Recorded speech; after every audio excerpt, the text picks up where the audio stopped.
Hey everyone, tonight I wanted to make something to underlight that we're in a new paradigm. The capture of Maduro demonstrated that the Americans, through the full spectrum of their warfare, I'm talking cyber, aeromaritime, expeditionary force, like they have the capacity now, if you live, let's say, 60 miles away from a coastline, to snatch and grab you. I mean, it's not as easy as like from the other side of the planet, they appear and you disappear. No, obviously, as you could see, they're like,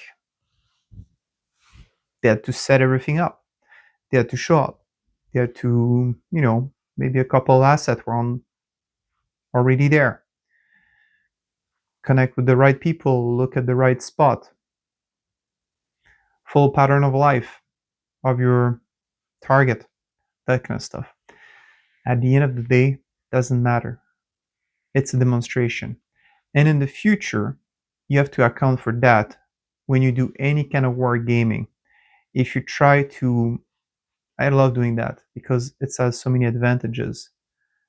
Um, for me to predict the future, or at least to try, it says advantages for my financial life. It has advantages for uh, my work, all kinds of things.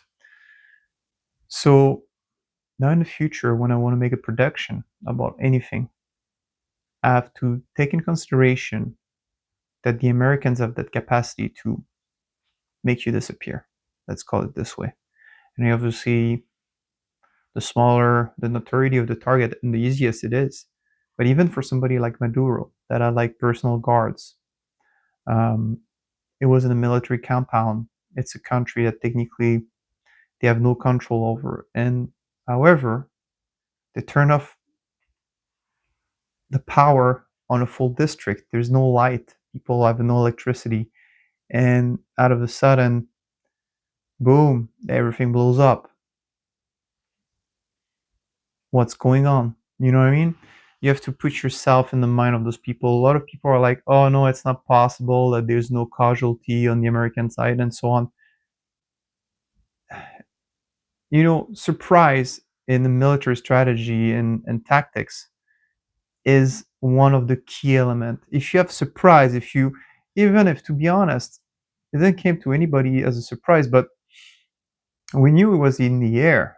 We didn't knew they will do it like so quickly, so decisively, so without warning almost. Even if you look in the backward, like they said it multiple times, it's coming.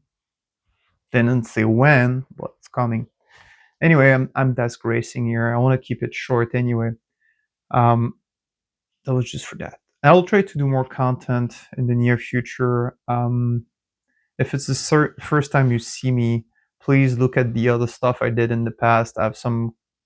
I like doing productions about stuff, and I have a couple of ones on AI and all that stuff. So please look at it. And if you want to do me a favor, leave me a comment and say what you would like to hear about me, from me, or like what kind of content you like me to do about what subject. Uh, would you like me to do predictions? Last predictions for tonight. I'm thinking now that Venezuela is out of the way, and I've been saying it around me. I haven't done any video about it, but I've been saying it around me. Like I think it was in November, they had a G20 in South Korea, and during that G20, Trump and Xi Jinping had some one-on-one time, and so and they came out of the meeting quite happy about whatever they discussed. They had a good handshake, and you know what I mean, like it usually is the case to look like warm and fuzzy in those kind of meetings, but for that one, it was particularly warm and fuzzy at the end. And also, pretty much right away after, like Xi Jinping met the South Korean leader, and it was also quite in a warm with the guy that is supposed to be one of his arch enemy. So it was kind of funny to see that, and I was like, "What's going on here?" It's like I think they made a deal. Like that's what I thought.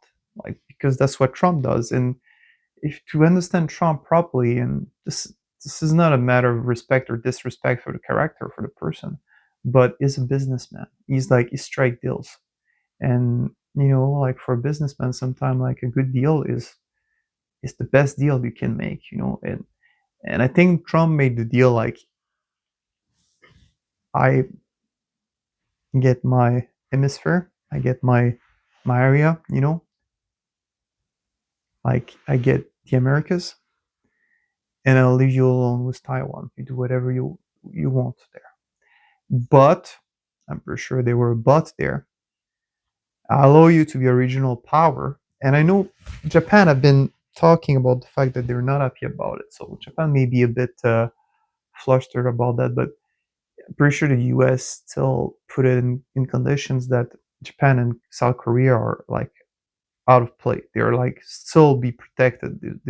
Those are turf. You don't touch it. The rest, you can go do whatever. But Australia, Japan, and South Korea, these three will protect. Okay, the rest, yours. I think that's what the deal is, and I wouldn't be surprised. So that's my prediction for the next couple of weeks. And once again, I'll try to do more videos, but you have to feed me with some stuff that you would like to hear about. Is I think we're gonna see Taiwan. The Taiwan Strait is gonna be busy. We're gonna see some action there. I don't know exactly, and so I was. It's funny enough. I was talking with a friend of mine about that, and we're talking what kind of shape it could take, and he was like, "Oh yeah, if it's going in, it's a full on." And I was like, "Sure," because there's all kinds of stuff that China could do to fuck Taiwan. Excuse my language. Um, but we're talking like that was the way we're talking. I was like they could do a blockade. They could blockade the island. If they want to go further, they can blockade the airspace. They can blockade the island like navigation first for a few weeks, and when they're about to completely asphyxiate, they blockade the airspace. That's it. Game over. Um, doesn't even not a drop of blood. Probably in that scenario, like you'll see Taiwan rendering, like just literally like saying, okay, like what do we need to do to stop that? We need to stop.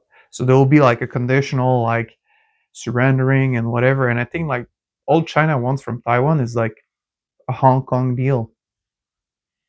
Like you are under authority for like military and foreign affair, and the rest you keep it as you want.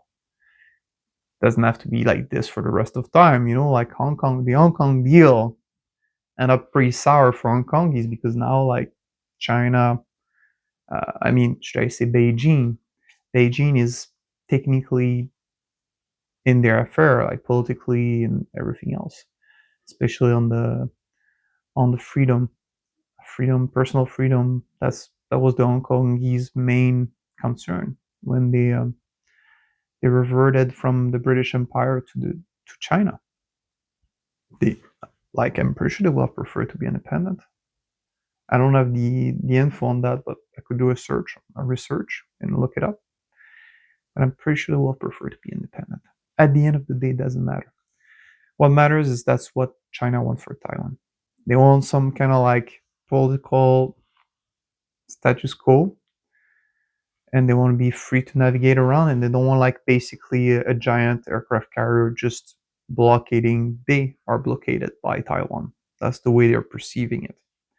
So yeah, that's it for tonight, guys and girls. So thanks again for watching this till the end. If you're not subscribed, consider doing it. I will greatly appreciate it. And the thumbs up. I mean, if you watched that old thing, what is it? Little thumbs up. Thanks for it, by the way. See ya.